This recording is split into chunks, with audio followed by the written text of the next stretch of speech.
यार बेड़ियां पे झूलते यार तुम मौत की कसम इधर की है।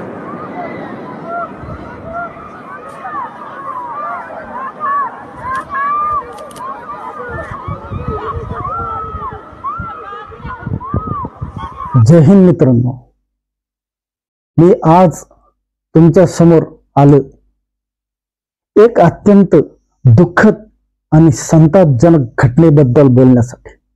मित्रांनो, तुम्ही मला कॉमेडी शॉर्ट्स मधून पाहता, पण आज हा विषय कॉमेडीचा नाही, हा विषय आपल्या देशाचा आहे। मित्रांनो, अशी संतापजनक घटना, त्या घटनेबद्दल बोलण्यासाठी, पलघम येथील अतिरेकी हल्ल्याबद्दल बोलण्यासाठी मी आज आपल्या समोर आलेलो आहे।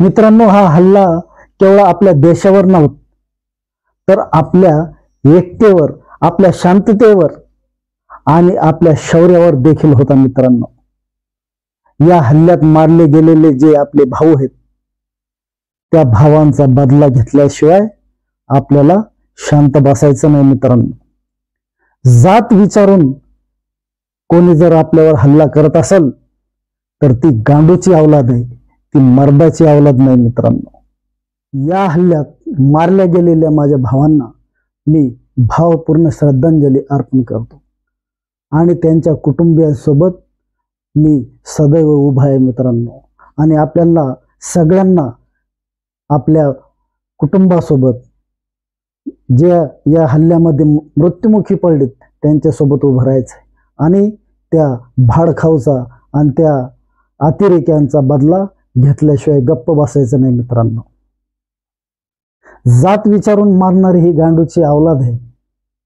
अतिरेकी हल्ल्याने ज्या प्रकारे या निष्पाप आपल्या भारतीयांचे बळी घेतलेत, ते एका बापाची पैदास्त बिलकुल नाहीये। मित्रांनो, तुम्ही आमच्या भावांचे बळी घेतलेत, पण मी तुम्हाला सांगू इच्छितो, या भाडखाऊ अतिरेक्यांना सांगू इच्छितो, तुम्ही आमची जिद्द, आमचा आत्मा, आमची एकता आणि आमची देशप्रेम तुम्ही कधीच मोडू शकणार नाही।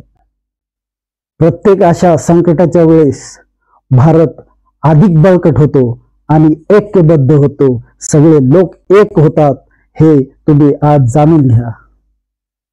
आज आपण प्रत्येक बलिदानी भावांच्या, जवानांच्या कुटुंबासोबत आहोत। त्यांचे दुःख म्हणजे आपले दुःख, तुमचे बलिदान आम्ही कधी व्यर्थ जाऊ देणार नाही।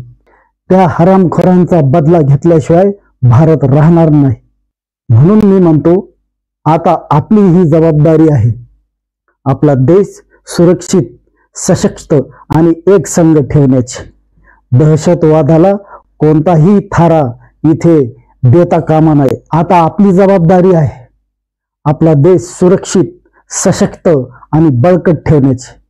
दहशतवाद्याला इथे आपल्या भारत देशामध्ये कोणीही तारा देणार नाही, याची दक्षता आपल्याला घ्यायची मित्रांनो, आणि त्यांचा नायनाट केल्याशिवाय आपल्याला गप्प बसायचं नाही। आणि हो, भारताची प्रगती कोणीही थांबवू शकत नाही।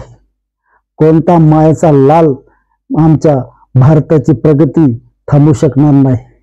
म्हणून दहशतवाद्यांनो, तुम्ही हे जे भ्याड हल्ले केलेत ना, त्याचं उत्तर तुम्हाला लवकरात लवकर मिळावं। मित्रांनो, या व्हिडिओ मधून मी माझ्या भावांना भावपूर्ण श्रद्धांजली अर्पित करतो आणि इथेच थांबतो। जय हिंद।